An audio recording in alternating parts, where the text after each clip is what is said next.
The courtroom is a battlefield where lives are dismantled and rebuilt. But sometimes the most powerful weapon is a simple truth.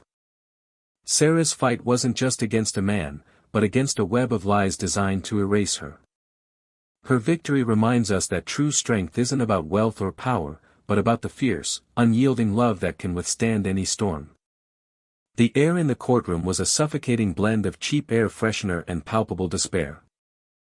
For Sarah Miller, it felt like drowning.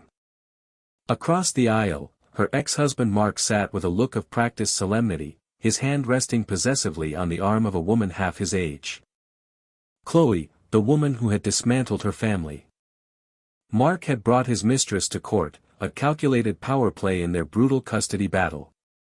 He was painting a picture of a new, stable family, while Sarah was just the broken, discarded part. But as the judge's gaze swept over them, a quiet intensity in her eyes, Sarah felt a flicker of something other than fear. It was the last desperate ember of hope, waiting for a single breath of truth to ignite. The silence in the house was the first thing that had truly felt like her own. It had been a year since the divorce, a year since Mark's things were packed into boxes, and his presence, a heavy, oppressive blanket, had finally been lifted from their suburban home in Maple Creek. In its place, a fragile peace had settled. It was a quiet life punctuated by the joyful chaos of her 6-year-old daughter Lily, a whirlwind of bright pink dresses and glitter glue. Sarah had spent the last 12 months meticulously rebuilding their world. She'd repainted the living room a warm, buttery yellow, replacing the sterile beige Mark had insisted on. She'd planted a garden, a riot of unruly wildflowers that defied the perfect manicured lawns of their neighbors. She and Lily had their rituals. Pancake Saturdays, Friday night movie marathons buried under a mountain of blankets, and long walks in the nearby woods where Lily would collect treasures: smooth stones, fallen leaves, and the occasional iridescent beetle. For the first time in a decade, Sarah felt like she could breathe. Her marriage to Mark had been a slow erosion of self. He wasn't overtly cruel, not in a way that left visible bruises. His weapon was control, wielded with the precision of a surgeon. It was in the way he'd helpfully managed their finances until she had no idea where their money went. It was in the subtle dismissal of her opinions, the gentle steering of her career choices away from anything that might make her too independent. He was the successful one, the charismatic financial advisor everyone admired. She was just his wife, a supporting role in the grand production of his life. The discovery of the affair had been both a cataclysm and a liberation. It wasn't a dramatic confrontation, but a quiet, sickening realization born from a credit card statement left on the counter. A charge for a boutique hotel in the city on a night he was supposedly on a business trip. When she'd confronted him, he hadn't even bothered to deny it. He'd looked at her with a chilling sort of pity, as if she were a piece of outdated technology he was finally upgrading. The upgrade was Chloe Jennings, a 25-year-old intern from his office with wide, ambitious eyes and a complete lack of compunction. The divorce had been swift. Mark, ever conscious of his public image, wanted it clean. He was generous with the settlement, giving her the house and enough money to live comfortably. For Lily's sake, he'd said, a phrase that dripped with false magnanimity. He knew it made him look good, the benevolent ex-husband ensuring his child's stability. He took an apartment in the city, and for a while, the arrangement worked. He saw Lily every other weekend, picking her up in his gleaming new Tesla, a symbol of his untethered success. But the peace was an illusion. The first tremor came in the form of a registered letter, a thick, cream-colored envelope that felt heavy with dread in her hands. Her fingers trembled as she tore it open. The legal jargon swam before her eyes, but the words that leaped out were brutally clear. Petition for modification of custodial arrangement. Full physical custody. The world tilted on its axis. He wanted to take Lily.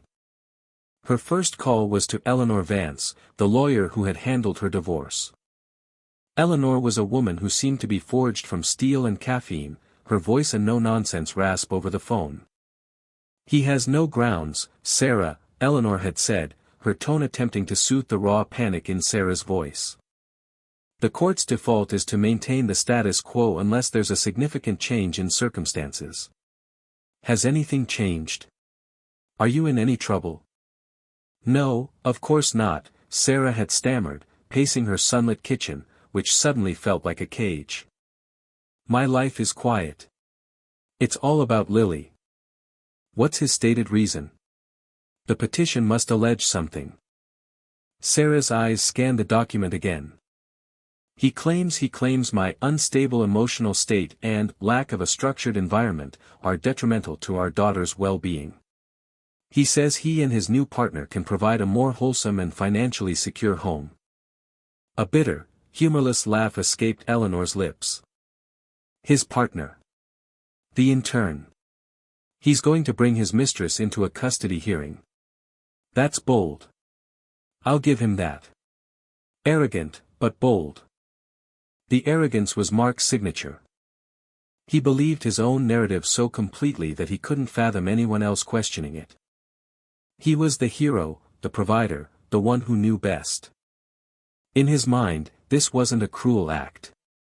It was a rescue mission. He was saving Lily from her mother's mediocrity. That night, as she tucked Lily into bed, the weight of the petition pressed down on her chest. Lily's room was a sanctuary of childhood, the walls covered in her own crayon drawings, a stuffed unicorn named Sparklehoof holding pride of place on her pillow. Mommy, why are your eyes wet? Lily asked, her small hand reaching up to touch Sarah's cheek. Sarah forced a smile, her heart splintering. Just a little tired, sweet pea. Grown-up stuff. Is it because of Daddy? The question was so direct, so innocent. Sarah didn't know how to answer it. How could she explain that the man who was supposed to love them both was trying to tear their world apart? That he saw their quiet, happy life as something broken that needed fixing. Daddy and I just disagree on some things sometimes, she said, the understatement of the century. But we both love you more than anything in the whole wide world. Never, ever forget that. I know, Lily said, snuggling deeper into her covers. Can you tell me the story about the brave knight again? As Sarah recounted the familiar tale of a knight who protects her kingdom from a fearsome dragon, she felt a shift inside her. The fear was still there, a cold, coiling serpent in her gut. But beneath it, a different emotion was taking root, a fierce, primal anger. Mark had underestimated her. He had always seen her as soft, pliable, an accessory to his life. He had forgotten that a mother's love wasn't just soft blankets and bedtime stories. It was also a sword and a shield. He wanted a war. He was about to get one.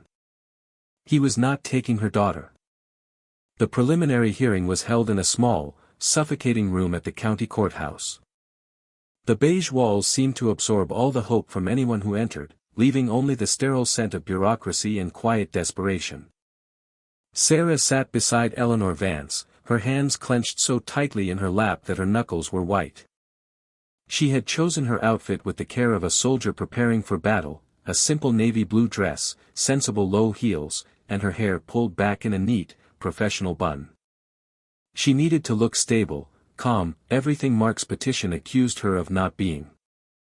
Then he walked in. Mark was the picture of success, dressed in a tailored charcoal suit that probably cost more than her monthly mortgage payment. He exuded an aura of effortless confidence, the kind that came from a life of things always going his way. And beside him, clinging to his arm, was Chloe Jennings. Seeing her in the flesh, in this context, was a physical blow.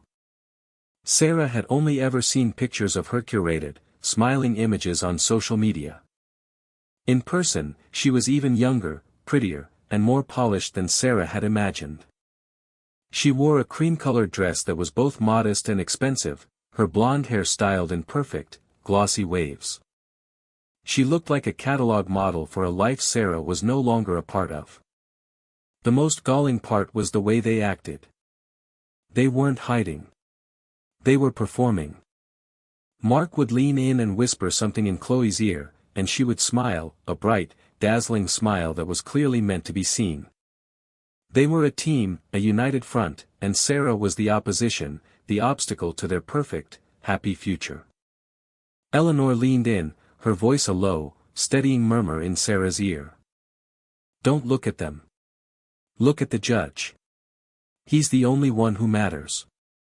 The judge was a man in his late 50s, Judge Albright, with tired eyes and a weary expression that suggested he'd seen this exact drama play out 1,000 times before. He shuffled through the paperwork, his face unreadable. Mark's lawyer, a slick, silver-haired man named Peterson, spoke first. His voice was smooth as silk, weaving a narrative of concern and paternal love. He spoke of Mark's thriving career, his financial stability, and his deep desire to provide his daughter with every possible advantage. "Mr. Miller has recently entered into a stable, long-term partnership with Ms. Chloe Jennings," Peterson said, gesturing towards Chloe, who offered the judge a small, demure smile. "Together, they can offer Lily a two-parent household, a structured environment that, regrettably, her mother is currently unable to provide." Eleanor stood up, her presence sharp and commanding. "Objection, Your Honor. Counsel is making unsubstantiated claims about my client's fitness as a parent. The only thing that has changed since the divorce decree is that Mr. Miller now wishes to install his former mistress in the family home." The word mistress hung in the air.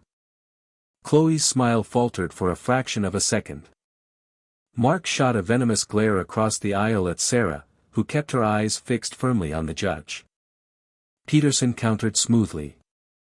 "Mr. Miller and Ms. Jennings are in a committed, loving relationship. We are prepared to show that Ms. Miller's own lifestyle has become erratic, that her emotional state following the divorce has created an environment of instability for the child." It was a lie, a complete fabrication, but it was Mark's strategy. Throw enough mud and hope some of it sticks. He would twist her grief into instability, her independence into recklessness. "Your Honor," Eleanor said, her voice cutting through Peterson's rhetoric. "Mrs. Miller has been the primary caregiver for Lily since birth. She has maintained the family home, enrolled Lily in school, and managed all of her day-to-day needs. The only thing erratic here is Mr. Miller's sudden, self-serving desire to upend his daughter's life, conveniently after his new partner has moved in with him." Judge Albright held up a hand, silencing both lawyers. He looked from Mark to Sarah, his gaze lingering for a moment. "This is a preliminary hearing. We are not going to try the entire case today. I am setting a date for a full custody hearing in 6 weeks. In the interim, the current custody arrangement will remain in place." He paused, then directed his next words to Mark. "Mr. Miller, I will caution you. Bringing your new partner into these proceedings at such an early stage can be perceived in several ways. Be mindful of that." It was a small victory, a tiny crack in Mark's armor of arrogance. But as they filed out of the room, Mark made sure to deliver a parting shot. He caught Sarah's eye in the hallway, his expression a mask of false sympathy. "Sarah, this doesn't have to be ugly," he said, his voice low enough that only she could hear. Chloe stood a few feet away, pretending to be engrossed in her phone. "Just agree to the new arrangement. It's what's best for Lily. Don't drag her through a messy fight you can't win." The condescension in his tone, the absolute certainty of his victory, was like a spark to dry tinder. "The only thing that's best for Lily is to be with her mother in her own home," Sarah retorted, her voice shaking slightly, but firm. "And the only one making this messy is you, Mark. You brought her here." She didn't wait for a response. She turned and walked away, Eleanor at her side. Her heart was pounding, a frantic drum against her ribs. She had survived the first skirmish, but the war was just beginning. "He's trying to intimidate you," Eleanor said as they walked down the courthouse steps into the jarringly bright afternoon sun. "He thinks you'll crumble. He's counting on it." "I won't," Sarah said, the words feeling more like a promise to herself than a statement to her lawyer. "Good," Eleanor replied, unlocking her car. "Because he just made his first mistake. The judge didn't like that little show. It was arrogant. And if there's one thing judges hate more than lying, it's arrogance. Now, we have 6 weeks to prove he's not just arrogant, but that he's a liar with a hidden agenda. As Sarah drove home, the image of Chloe's perfect smile and Mark's possessive hand on her arm was burned into her mind. It wasn't just about stability or a two-parent home. It was about erasure. Mark wanted to erase Sarah from the picture, to replace her with a newer, more compliant model, and rewrite their family history with himself as the hero. He wasn't just fighting for custody. He was fighting for control of the narrative. And Sarah knew with a chilling certainty that she had to find a way to expose the truth before he buried her under his lies. The 6 weeks leading up to the custody hearing stretched before Sarah like a barren desert. The days were a blur of anxious activity, while the nights were long and sleepless, filled with the ghosts of 1,000 worst-case scenarios. Her home, once a sanctuary, now felt like a fishbowl. She imagined Mark's lawyers picking apart every detail of her life, twisting every late-night glass of wine with her best friend Jessica into a sign of alcoholism, every moment of tearful frustration into proof of her emotional instability. Eleanor Vance, however, was a beacon of focused energy. "He's built his case on a lie," she'd stated during their first strategy session in her cluttered, book-lined office. "He claims this is about Lily's well-being. Our job is to find out what it's really about. Men like Mark don't do things without a reason that benefits them directly." They started with the finances. Mark had provided his financial disclosures, a thick stack of papers detailing his income, assets, and investments. On the surface, it was a picture of overwhelming success. His salary as a senior advisor at a prestigious firm was astronomical. He had a robust stock portfolio and a healthy retirement fund.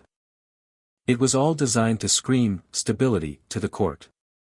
"He's making a big show of his wealth," Eleanor mused, tapping a perfectly manicured nail on a page detailing his investment accounts.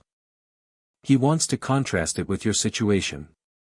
But it feels too perfect, too polished." Eleanor hired a forensic accountant, a quiet, meticulous man named Mr. Davies, who specialized in sniffing out financial deceptions in messy divorces. While he began his deep dive into Mark's empire of numbers, Sarah focused on what she could control, building a fortress of evidence around her own fitness as a mother. She asked for letters of recommendation from Lily's teachers, her pediatrician, and the parents of Lily's friends. The response was overwhelming. People who had seen her day in and day out at school drop-offs, soccer practices, and birthday parties painted a picture of a devoted, attentive, and loving mother. Each letter was a small stone in the wall she was building against Mark's assault. Her best friend Jessica was her rock. A fiercely loyal single mom herself, Jessica arrived most evenings with takeout and a bottle of wine, ready to listen, rage, or distract as needed. "He's a classic narcissist," Jessica said one night as they sat at the kitchen table long after Lily was asleep. "This isn't about Lily. This is about winning. He can't stand that you're happy without him, that you're building a life where he's not the center of the universe. He has to destroy it to prove he still has power over you." Jessica's words resonated with a painful truth, but Eleanor's voice echoed in her head. "Find out what it's really about." A week later, a small crack in Mark's story appeared. Sarah was sorting through old boxes in the attic, looking for photos of her and Lily to show the court, when she came across a file of documents from early in their marriage. It contained the original paperwork for a trust fund Mark's wealthy grandmother had set up for him. Sarah remembered him being dismissive of it at the time, claiming it was tied up in so much red tape it was hardly worth thinking about. She scanned the aged pages. Most of it was dense legalese, but one clause caught her eye. It stipulated that the principal of the trust, a substantial 7-figure sum, could only be accessed before the age of 40 under specific circumstances. One of them was, for the establishment and maintenance of a primary family residence for the benefit of his legal dependents. Mark was turning 40 in 8 months. Her heart began to pound. She immediately called Eleanor. "I think I found something," she said, her voice breathless. She read the clause aloud. There was a moment of silence on the other end of the line, and then Eleanor let out a low whistle. Well, well, well. That's interesting. He never disclosed this trust in the divorce. He claimed it was inaccessible. He always said it was locked up until he was older, Sarah explained. And now he's trying to establish a primary family residence with Lily as the dependent, Eleanor finished, the pieces clicking into place. If he gets full custody, he can argue that his new apartment, or a new house he plans to buy with Chloe, is the primary family residence. He could petition the trustees to release the funds. The audacity of it was staggering. This wasn't about providing a better life for Lily. It was about getting his hands on a multi-million-dollar trust fund. Lily wasn't a daughter to be cherished, she was a key to unlock a vault. The thought made Sarah feel sick. The revelation galvanized their efforts. Mr. Davies, the forensic accountant, now knew what to look for. He started digging into Mark's recent spending habits. What he found was even more disturbing. Your ex-husband is living well beyond his means, Mr. Davies reported a few days later, his voice grim over the phone. His salary is high, yes, but his expenditures are higher. The new car, the downtown apartment, the lavish gifts for Ms. Jennings. He's racking up significant debt. He's been liquidating parts of his stock portfolio to cover the shortfall, but that's not a sustainable strategy. He needs a massive infusion of cash, and he needs it soon. The picture was becoming clearer, and it was uglier than Sarah could have imagined. Mark wasn't the successful provider he pretended to be. He was a man in a financial death spiral, desperately trying to maintain an illusion of wealth, and he was willing to use his own daughter as collateral. The knowledge was both terrifying and empowering. The whispers of doubt had become a roar of certainty. This was no longer just a personal battle. It was about exposing a calculated, cynical fraud. One afternoon, as Sarah was picking Lily up from school, she saw them. Mark and Chloe were parked across the street, watching. They weren't trying to be subtle. When Mark saw that Sarah had spotted them, he gave a small, smug wave, as if to say, "I'm always here. I'm always watching." Instead of feeling intimidated, Sarah felt a cold fury settle over her. She took Lily's hand, squeezed it tight, and smiled down at her daughter as if nothing was wrong. She would not let him see her fear. She would not let him think for 1 second that he was winning. He thought he was in control, that he was the master puppeteer pulling all the strings. But he didn't know that she had found the one string that could bring his entire elaborate stage crashing down around him. As the hearing date loomed closer, Mark intensified his campaign of psychological warfare. He was banking on Sarah's history of being non-confrontational, the decade she had spent placating his moods and deferring to his judgment. He expected her to unravel under the pressure. He began with small, insidious attacks. Mutual friends would call Sarah, reporting that Mark had expressed deep concern for her well-being. He was spinning a tale of a fragile ex-wife who was barely coping, a woman lost without his guidance. He'd mentioned to the other parents at the soccer field how worried he was that Lily's home life was unstructured, a carefully chosen word designed to sound reasonable and caring. Then came the direct provocations. He would schedule his weekend pickups for Lily at odd times, forcing Sarah to change her plans at the last minute, then document her frustration as proof of her inflexibility.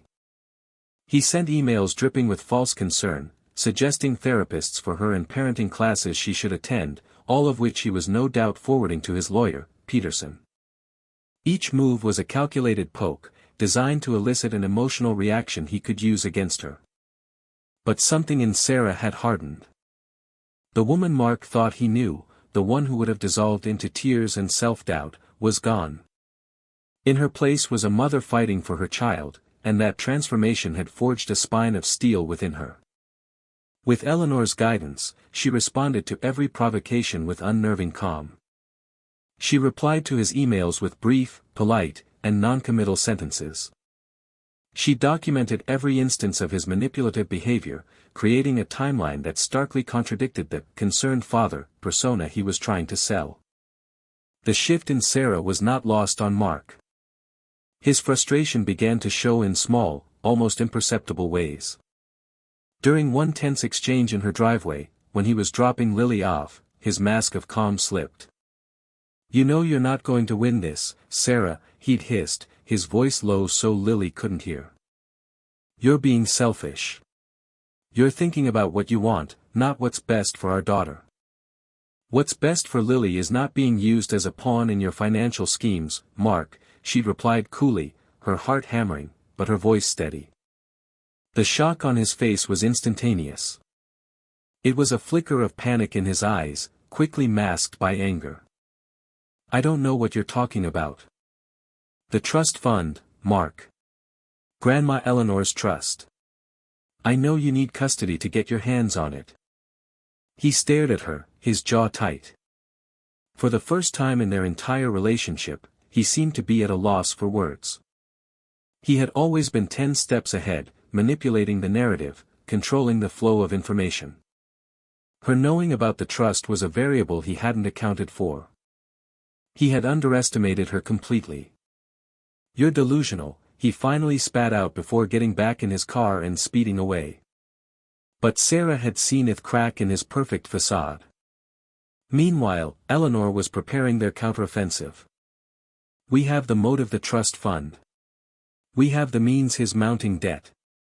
Now we need to dismantle his central argument, that he and Chloe can provide a better home."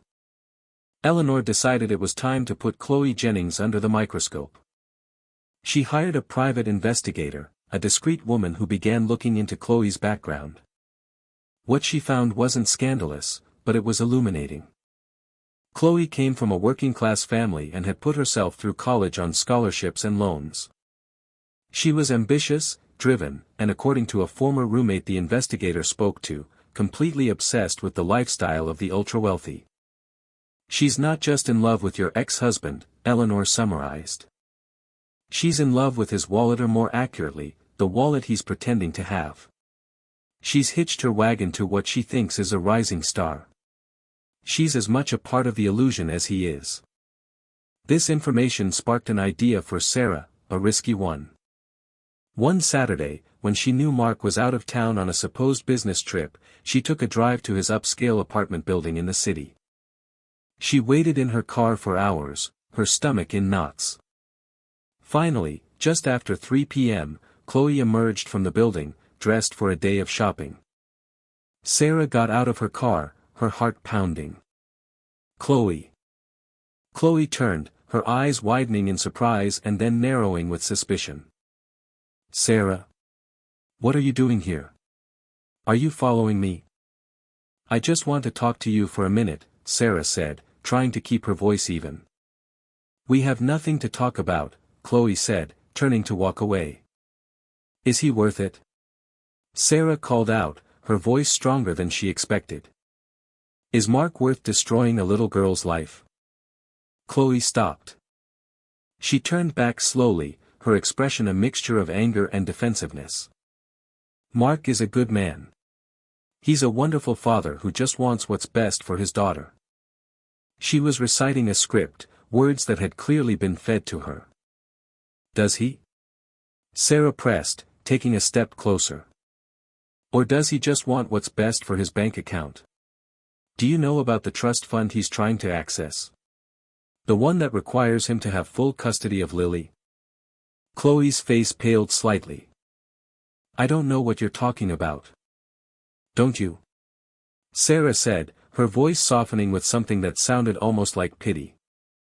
"He's using you, Chloe, just like he's using Lily. He's built this fantasy of a perfect, wealthy life, but it's a house of cards. I've seen the financials.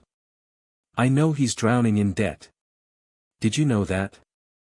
And when the money from that trust doesn't come through and it won't, what do you think is going to happen to you? To this life he's promised you?" Chloe stared at her, her carefully constructed composure beginning to crumble. For a moment, Sarah saw past the ambitious and turned to the young woman beneath, a woman who had perhaps been blinded by the promise of a fairy tale. "You should leave," Chloe whispered, her voice trembling. "Just think about it," Sarah said. "Think about what kind of man would use his own child as a financial tool. Is that really the man you want to build a life with?" Sarah walked back to her car, leaving Chloe standing on the sidewalk, a solitary, shaken figure against the cold glass and steel of the city. She didn't know if she had gotten through to her, but she had planted a seed of doubt. And in a facade built on lies, a single seed of doubt could be enough to make the whole thing fall apart. The power was shifting, and for the first time, Sarah felt she wasn't just playing defense. She was on the attack. The day of the final hearing arrived, cloaked in a gray, oppressive drizzle that mirrored the cold dread in Sarah's stomach. The courtroom was larger this time, more formal, the dark wood of the judge's bench and witness stand gleaming under the fluorescent lights. It felt like a stage set for an execution. Sarah sat beside Eleanor, a file of their carefully gathered evidence on the table between them like a shield.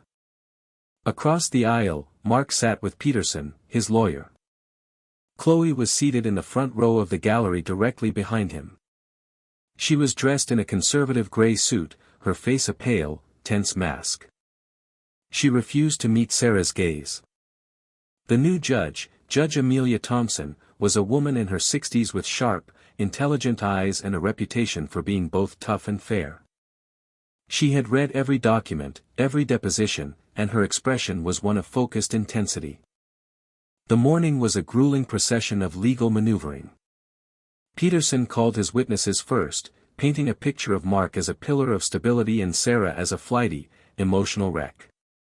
He twisted her grief into depression, her newfound independence into recklessness. He brought up the time Sarah had been 5 minutes late for a school pickup, the time Lily had scraped her knee at the park under her watch. It was a death by 1,000 cuts, each one designed to portray her as an unfit mother. Through it all, Sarah remained composed, following Eleanor's instructions to keep her expression neutral, her focus on the judge. When it was Eleanor's turn to cross-examine Mark's witnesses, she expertly dismantled their testimony, revealing their biases and the clear influence of Mark's narrative. Finally, it was Mark's turn to take the stand. He was the star of his own show, his performance flawless. He spoke of his deep, abiding love for Lily, his voice thick with manufactured emotion. He talked about his desire to give her a life of opportunity and security. "My daughter deserves a stable, two-parent home," he said, looking earnestly at Judge Thompson. "My partner, Chloe, is a wonderful woman. She adores Lily. She's ready to be a second parent to her, to provide the kind of support and structure that, unfortunately, Sarah is no longer capable of providing." When Eleanor began her cross-examination, the temperature in the room seemed to drop. "Mr. Miller," she began, her voice crisp. "You claim this is about your daughter's well-being. Is that correct?" "Absolutely," Mark said, his confidence unwavering. "It has nothing to do with your personal finances." "Of course not," he scoffed. "That's an insulting accusation." Eleanor walked slowly towards the witness stand. "Isn't it true, Mr. Miller, that your late grandmother established a significant trust fund for you?" Peterson was on his feet instantly. "Objection. Relevance." "Your Honor," Eleanor countered smoothly. "It is highly relevant. It speaks directly to the petitioner's motive for seeking this sudden and drastic change in custody." "I'll allow it," Judge Thompson said, her eyes fixed on Mark. "Answer the question, Mr. Miller." Mark's composure flickered. "Yes, there is a trust." "And isn't it true," Eleanor continued, "that you are unable to access the principal of that trust, a sum of over $2 million, until you are 40, unless it is for the purpose of maintaining a primary family residence for your legal dependents?" Mark's face was turning a blotchy red. "That's a misrepresentation of the terms." "Is it?" Eleanor pressed, holding up a copy of the trust document. "And isn't it also true that you are currently in significant personal debt, having leveraged your assets to maintain a lifestyle you cannot afford?" Objection. Peterson shouted. Sustained, the judge said. Move on, Ms. Vance. You've made your point. Eleanor had planted the seed of doubt with the judge. Now it was time to dismantle the other half of Mark's case, the perfect, ready-made family he was offering with Chloe. Peterson called Chloe to the stand. She walked gracefully, if stiffly, and sat down, folding her hands in her lap. She answered Peterson's questions in a soft, rehearsed voice, speaking of her affection for Lily and her desire to help create a nurturing home. She was the image of a perfect stepmother-in-waiting. When it was Eleanor's turn, she asked only a few gentle questions about Chloe's job and her relationship with Mark. Then she said, "I have no further questions, Your Honor." Peterson looked surprised but pleased, assuming they had no way to challenge his client's pristine image. But then, Judge Thompson leaned forward, her gaze fixed on the young woman in the witness box. The room fell silent. "Ms. Jennings," the judge said, her voice quiet but carrying to every corner of the room. "I have just one question for you." Chloe looked up, a deer in the headlights. "Yes, Your Honor." Judge Thompson's eyes were piercing, cutting through the layers of rehearsal and deception. "What is the name of Lily's teddy bear?" The silence that followed was absolute. It was a silence so profound that Sarah could hear the frantic beating of her own heart. It was such a simple question, a detail so small, so intimate that it couldn't be faked. Anyone who had spent more than a few hours with Lily, anyone who had tucked her into bed or comforted her after a nightmare, would know the answer. Chloe's perfectly made-up face went blank. Her eyes darted towards Mark, a desperate, silent plea for help. Mark's face was a thundercloud of fury and panic. He could do nothing. "I am not sure I recall," Chloe stammered, her voice barely a whisper. "She has so many toys." "This is her special one," Judge Thompson pressed gently. "The one she can't sleep without. The one she's had since she was a baby." Chloe's composure shattered, her eyes filled with tears of humiliation. She looked from the judge to Mark, and then down at her hands. The lie was exposed, not by a lawyer's trickery or a complex document, but by a simple, profound truth. She didn't know this child. She was a stranger. The bear's name, Sarah heard herself whisper, the words a prayer of relief, is Barnaby. Judge Thompson's gaze shifted from the crumbling witness to Mark, and her expression was one of utter contempt. In that moment, everyone in the courtroom knew it was over. The entire elaborate, cruel charade had been destroyed by one simple question. The judge's gavel came down with a crack that echoed the shattering of Mark's world. The verdict was swift, brutal, and utterly decisive. "Petition for modification of custody is denied," Judge Thompson announced, her voice ringing with authority. She didn't stop there. She looked directly at Mark, her eyes cold with fury. "Mr. Miller, this court finds your petition to be frivolous, manipulative, and brought in bad faith. You have attempted to use your own child as a pawn in what appears to be a cynical financial ploy.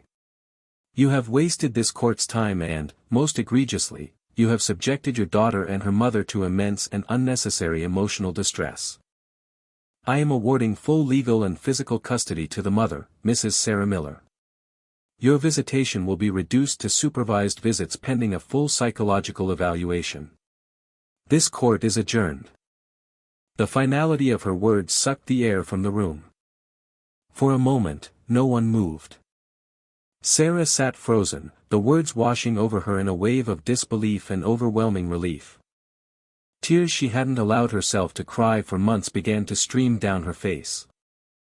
Eleanor reached over and squeezed her hand, a rare, genuine smile on her face. Across the aisle, the scene was imploding. Mark stood up, his face purple with rage. He turned, not to his lawyer, but to Chloe, who was still sitting, ashen-faced in the witness stand. "You useless idiot," he snarled, his voice a venomous whisper that was audible in the stunned silence. "One simple thing. You couldn't remember one simple thing. Chloe flinched as if he had struck her. The illusion of the loving, supportive couple evaporated, revealing the ugly reality beneath, a master and his failing subordinate. Peterson, his face grim, grabbed Mark's arm. "Mark, not here. Let's go." He tried to steer his client towards the exit, but the damage was done. The performance was over, and the audience had seen the monstrous truth behind the curtain. As they moved into the hallway, the fight erupted in full. "This is your fault." Mark raged at Chloe, his voice now echoing in the marble corridor. "I gave you everything. I told you what to study, what to say. You were supposed to be perfect. You lied to me." Chloe's voice, for the first time, held a note of genuine strength born of pure fury and humiliation. "You told me this was about giving Lily a better life. You never said anything about a trust fund. You used me." "You wanted to be used," he shot back. "You loved the money, the dinners, the clothes. Don't pretend you were some innocent victim." Sarah and Eleanor walked past them, Sarah deliberately averting her eyes. She felt no triumph in their destruction, only a profound sadness for the wreckage they had caused. She had won, but the victory felt heavy, stained by the ugliness of the battle. Once outside, the cool, damp air felt like the first clean breath she'd taken in months. The city noise, the traffic, the distant sirens, it all sounded like a symphony of freedom. "It's over," she whispered, the words feeling foreign on her tongue. "It's over," Eleanor confirmed. "He won't be bothering you again for a very long time. A psychological evaluation and supervised visits. He'll never subject his ego to that. He'll fade away." Driving home, Sarah felt a strange emptiness. She had been in fight-or-flight mode for so long, fueled by adrenaline and fear, that the sudden absence of the threat left a void. She had been so focused on the war that she hadn't thought about what peace would feel like. When she walked through her front door, the house was quiet. Lily was still at Jessica's, who had taken her for the day to shield her from the courthouse. The buttery yellow walls, the messy pile of Lily's toys in the corner, the faint scent of wildflowers from the garden drifting through an open window, it was all still here. Her world had survived. She walked into Lily's room and her eyes fell on the small, well-loved teddy bear sitting on the pillow. Barnaby. His button eyes seemed to stare back at her, a silent, steadfast companion who had been at the center of it all. She picked him up, his fur worn smooth from years of hugs, and held him tight. This small stuffed creature represented everything Mark and Chloe had never understood. He wasn't a toy. He was a confidant. He was the keeper of secrets, the brave knight in nighttime adventures, the silent witness to fevers and scraped knees and bedtime stories. He was a part of the intricate, invisible fabric of their life together. He was love, in a language they would never be able to speak. Later that evening, when Jessica brought a sleepy Lily home, Sarah knelt and pulled her daughter into a fierce hug, burying her face in her hair that smelled of playground dust and bubble gum. "I love you so much, sweet pea," she murmured. "I love you too, Mommy," Lily said, hugging her back tightly. "Did you have a good day with the lawyers?" Sarah smiled, a real, genuine smile that reached her eyes.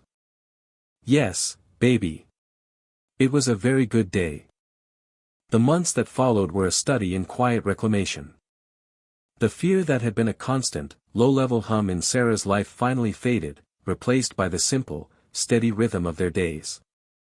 As Eleanor had predicted, Mark disappeared. Faced with the humiliation of supervised visits, he chose to vanish instead, paying his child support through a cold, impersonal bank transfer. His absence was the final, damning admission of his true motives. Sarah enrolled in a landscape design program, turning her passion for her unruly garden into a career. She found joy in learning the Latin names of plants, in sketching out designs for vibrant, living spaces for others. It was tangible, real, and beautiful. One crisp autumn afternoon, she and Lily planted tulip and daffodil bulbs in the cool earth of their garden. It's like we're burying little treasures, Mommy, Lily said, carefully placing a bulb in its hole.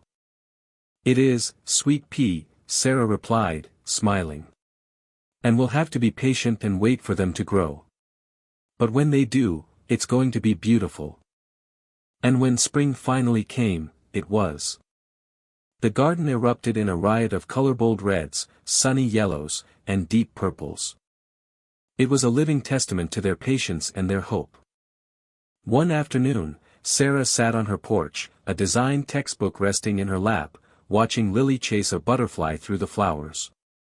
Her daughter's laughter, pure and untroubled, was the sweetest sound in the world. The scars from the battle remained, but they were no longer wounds. They were a part of her story, a testament to her resilience, a reminder of the fierce, unyielding power of a mother's love. She realized redemption wasn't a destination she had arrived at. It was the soil under her fingernails, the daughter laughing beside her, and the quiet, unshakable knowledge that she was finally, completely, and triumphantly home. It's a story of resilience, of a mother's bond that cannot be broken, and the quiet courage it takes to reclaim your own narrative. If Sarah's journey from betrayal to triumph moved you, please show your support by hitting the like button and sharing this video with someone who needs a reminder of their own strength. Don't forget to subscribe and turn on notifications for more powerful stories of justice, resilience, and the ultimate victory of the human spirit.